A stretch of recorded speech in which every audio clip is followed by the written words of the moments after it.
زیادہ حقدار ہیں، اور عورتوں کا حق مردوں پر ویسا ہی ہے جیسے دستور کے مطابق مردوں کا حق عورتوں پر ہے، البتہ مردوں کو عورتوں پر ایک درجہ فضیلت ہے، اور اللہ غالب ہے، صاحب حکمت ہے۔ طلاق صرف 2 بار ہے، یعنی جب 2 دفعہ طلاق دے دی جائے تو پھر عورتوں کو یا تو بطریق شائستہ نکاح میں رہنے دینا ہے یا بھلائی کے ساتھ چھوڑ دینا، اور یہ جائز نہیں کہ جو مہر تم ان کو دے چکے ہو اس میں سے کچھ واپس لے لو۔ ہاں، اگر زن و شوہر کو خوف ہو کہ وہ اللہ کی حدوں کو قائم نہیں رکھ سکیں گے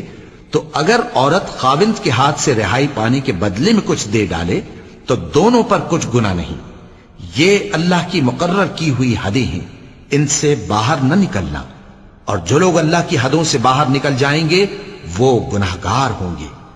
پھر اگر شوہر 2 طلاقوں کے بعد تیسری طلاق عورت کو دے دے تو اس کے بعد جب تک عورت کسی دوسرے شخص سے نکاح نہ کر لے اس پہلے شوہر پر حلال نہ ہوگی۔ ہاں، اگر دوسرا خاوند بھی طلاق دے دے اور عورت اور پہلا خاوند پھر ایک دوسرے کی طرف رجوع کر لیں تو ان پر کچھ گناہ نہیں، بشرطے کہ دونوں یقین کریں کہ اللہ کی حدوں کو قائم رکھ سکیں گے،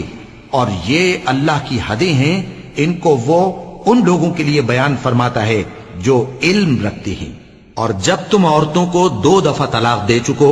اور ان کی عدت پوری ہو جائے تو انہیں یا تو حسن سلوک سے نکاح میں رہنے دو یا بطریق شائستہ رخصت کر دو، اور اس نیت سے ان کو نکاح میں نہ رہنے دینا چاہیے کہ انہیں تکلیف دو اور ان پر زیادتی کرو، اور جو ایسا کرے گا وہ اپنا ہی نقصان کرے گا۔ اور اللہ کے احکام کو ہنسی اور کھیل نہ بناؤ،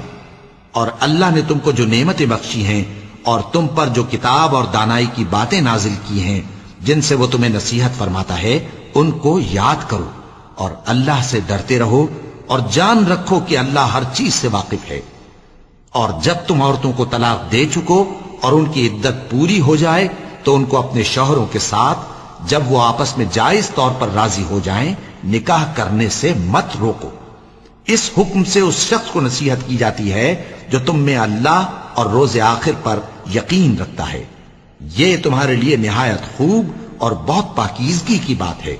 اور اللہ جانتا ہے اور تم نہیں جانتے۔ اور مائیں اپنے بچوں کو پورے 2 سال دودھ پلائیں، یہ حکم اس شخص کے لیے ہے جو پوری مدت تک دودھ پلوانا چاہے، اور دودھ پلانے والی ماؤں کا کھانا اور کپڑا دستور کے مطابق باپ کے ذمے ہوگا۔ کسی شخص کو اس کی طاقت سے زیادہ تکلیف نہیں دی جاتی، تو یاد رکھو کہ نہ تو ماں کو اس کے بچے کے سبب نقصان پہنچایا جائے اور نہ باپ کو اس کی اولاد کی وجہ سے نقصان پہنچایا جائے، اور اسی طرح